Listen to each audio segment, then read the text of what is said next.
Hello, my name is Mercy and welcome back to the channel. So today I want to give small, well, I'm not going to say small because I don't know how this is going to go. So let's just say we are going to talk about managing other people's expectations of you and you managing your own expectations of yourself, being conscious about what other people think about you.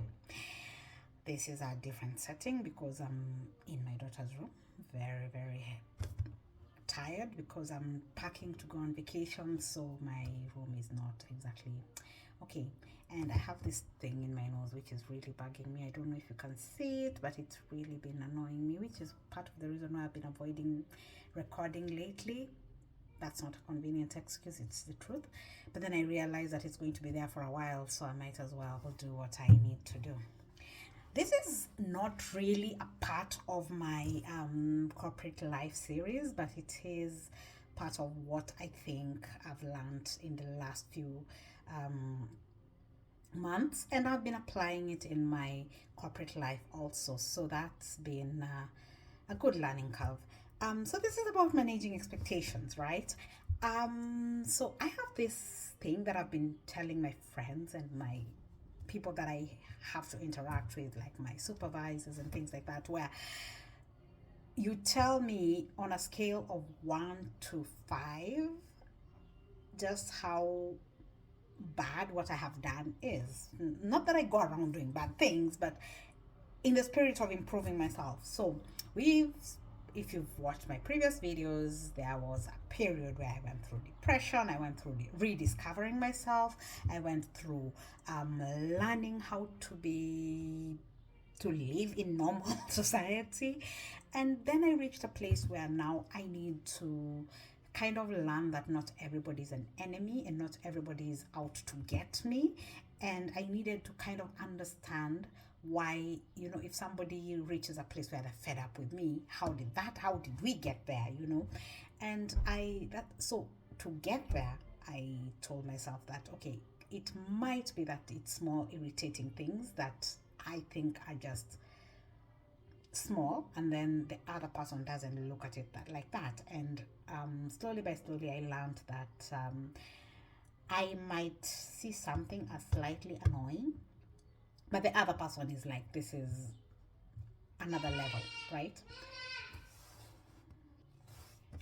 Okay, so sorry about, there might be some weird noises in the background. My Cocomelon watcher is watching Cocomelon. Anyway, so I'll use an example that I think almost everybody should be able to relate with, and let's use the example of food. So I'll use this analogy, and then I will explain different levels as we go.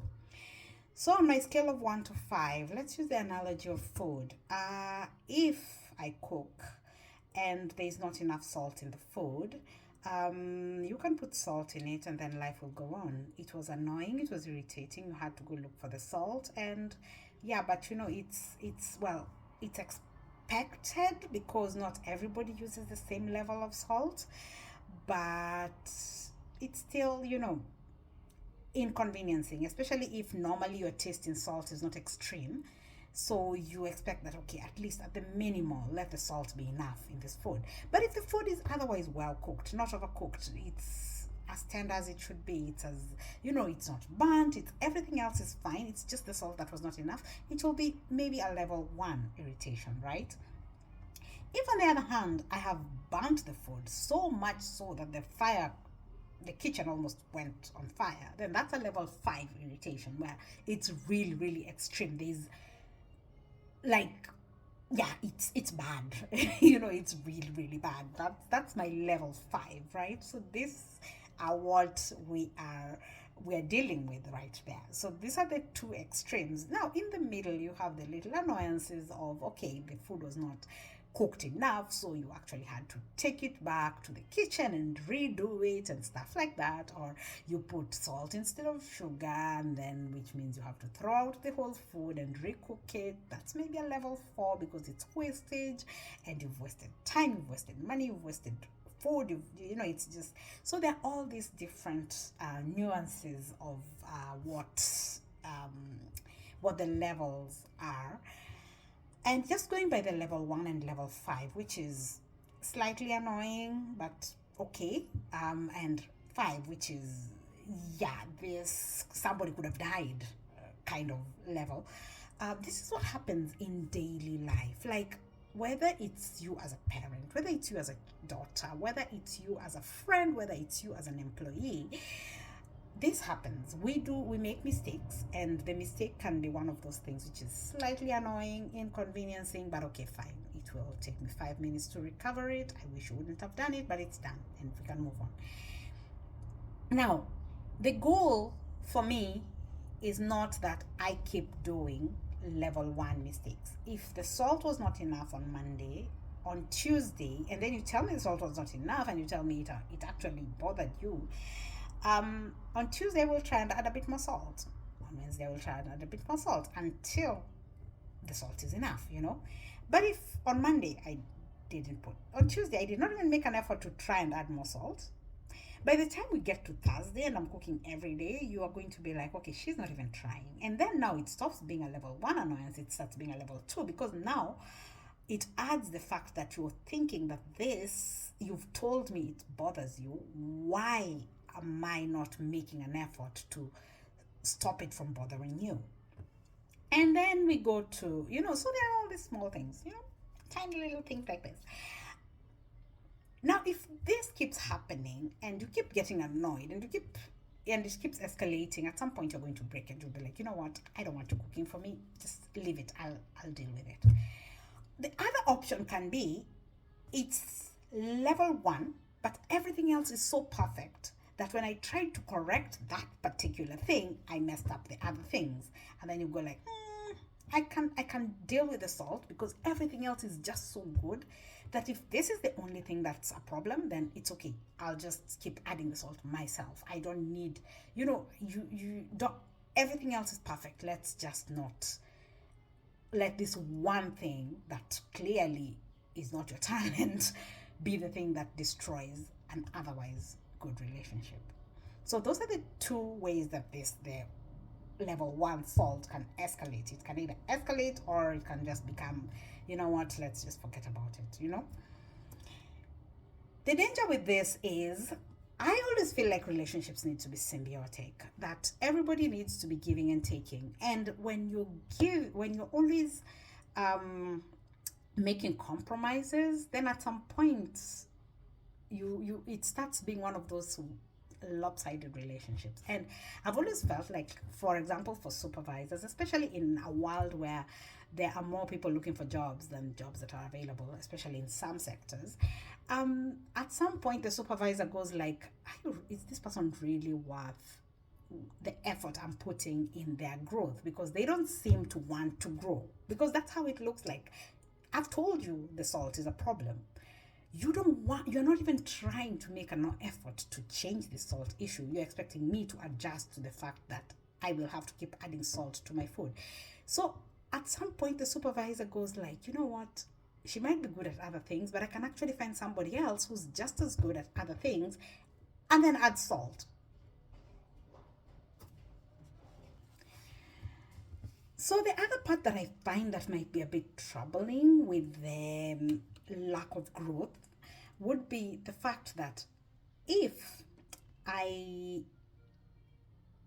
the number of times that the level 1 annoyance happens is too much, then it can reach a part where the annoyance is too much, and then someone starts questioning just how much if your value is worth the level of annoyance. Good example is if it's level 1 every day, but it's a different level 1, okay, today it's level 1 annoyance because the salt wasn't enough. The next day you put enough salt, but you don't cook it enough. The third day, all of these are level 1. Like, the person is not that annoyed, they can do something about it, but they're like, yeah, but every single time there's level 1, there's a level 1. What happens is it reaches a place where they're always expecting something to go wrong, and it kind of creates a bit of anxiety on the other person, because they're always wondering, what did she mess up this time? And they're always looking for it. You can start feeling like you're being picked on, because every time they notice the small things you do, but it's because you have trained them to know that you're always messing up. You're always, some people go like, oh, my colleagues are always looking for a reason to find something wrong in what I do. But it's because there's always something to find. If they looked and never found anything, there are people who get away with doing stuff. And I have worked with people who you're like, how does this person keep their job? But it's because when they mess up, but they don't mess up all the time. Now, you can be having small mess ups all the time. And let me assure you, those small mess ups all the time, it reaches a place where people are looking because they know that there will be a mess up. They know. It's like I don't know about other parents, but I have a teenage daughter, and I know her so well that sometimes when there's calm, I'm like, okay, something is up. It's I know it's a joke to some people, but it's the same. I also have a toddler, and when he's quiet, I'm like, okay, what is he spoiling? Because that's just not something that happens.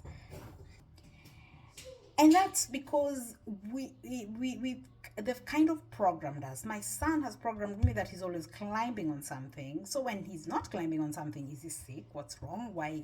What happened? My daughter has programmed me that she's always, and she's always up to something. So when there's nothing going on, I'm like, what is she hiding? What have I not found out? Does she have bad grades that she doesn't want me to know about? I'm always looking for it because that's what I've learned to anticipate. And sometimes there's actually nothing. There can actually be a time when she's just quiet because she's quiet, and there can be a time when my son is just quiet because he's tired. But because you're always anticipating this, that's the same thing. And that's the same thing with supervisors. When they know you're always messing up, they kind of anticipate it. And it's like those people who are always late with their deadlines. You're always like, okay, I need to tell this person that the deadline is. They can make it so hard. So for your supervisor, for example, they can find it really inconveniencing when you're always late with deadlines. And what you do is you're given deadlines which are false deadlines. Those people who you have to tell it's due on Wednesday at end of business, because they're not going to have done it by Wednesday end of business because it's actually due on Friday. That's the inconveniencing part, that you always have to start adjusting yourself to this person's laziness. And then there are people, if we stay with the presentation deadline thing, for example, if you're told, okay, this project report needs to be ready by Friday, right? Then there's the too many ones person who will submit it on time, but it will have spelling errors, it will not be formatted, it will not be.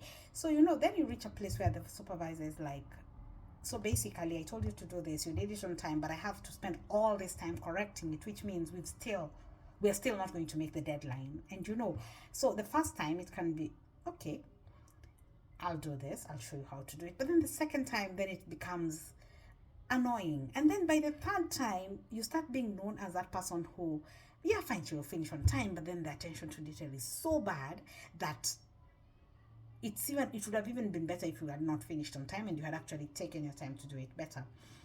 And I think I actually used to fall in this category where it was more important to finish than to actually make sure that it was perfectly done.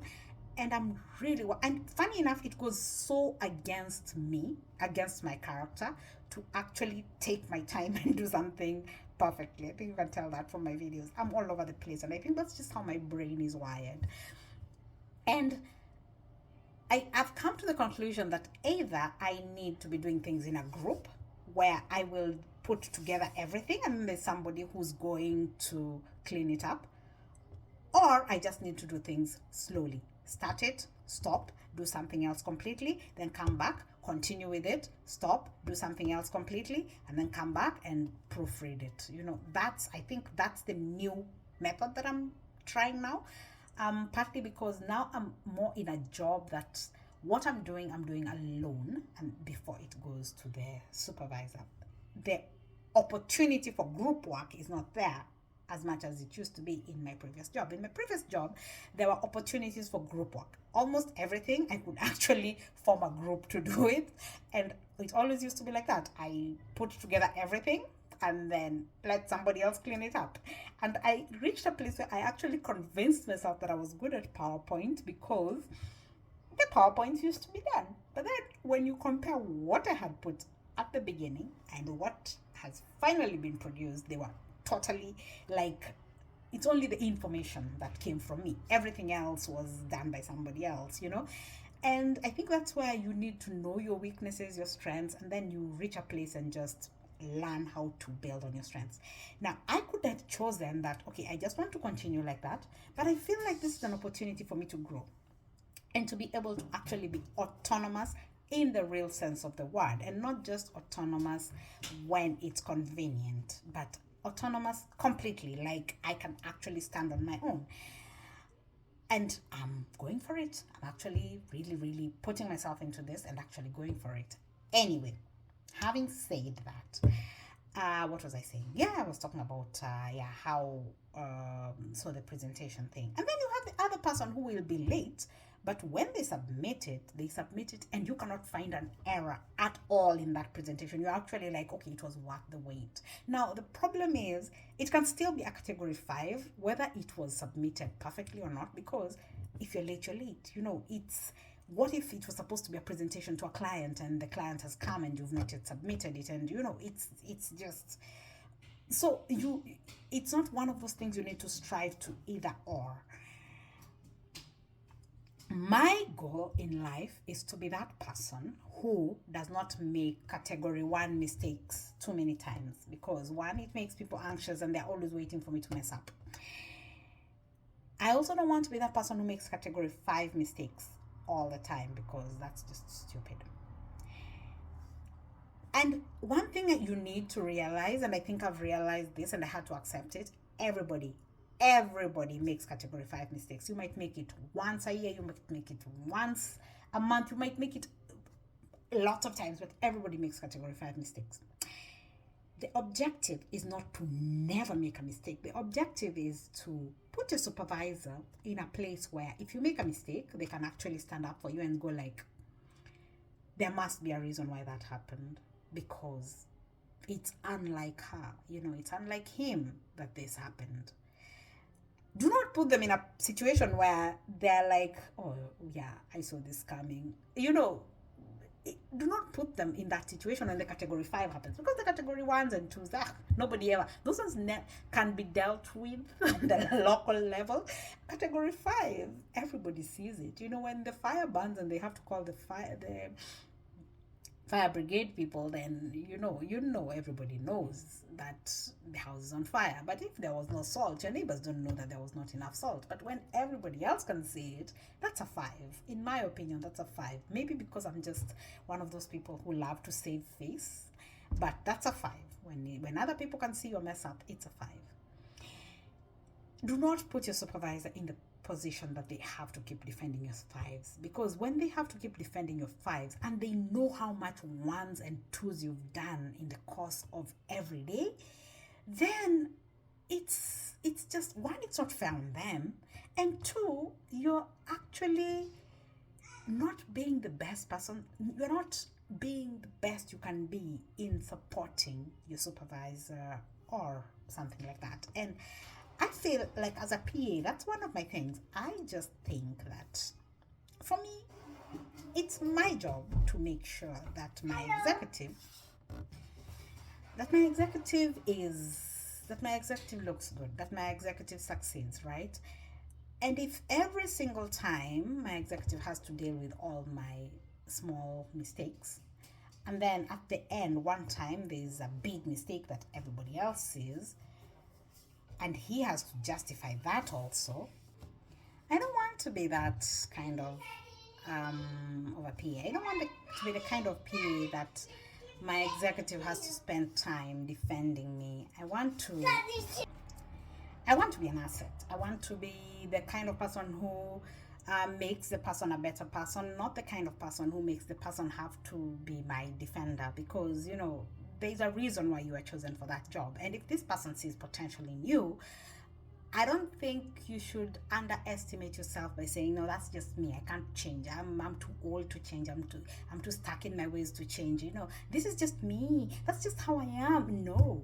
This person saw something in you, and many times we don't even see things in ourselves that other people see in us. So just be ready to go and make your category ones and twos less, so that when the five happens, somebody can actually defend you and it doesn't feel like they're doing you a favor. It just feels like it's normal.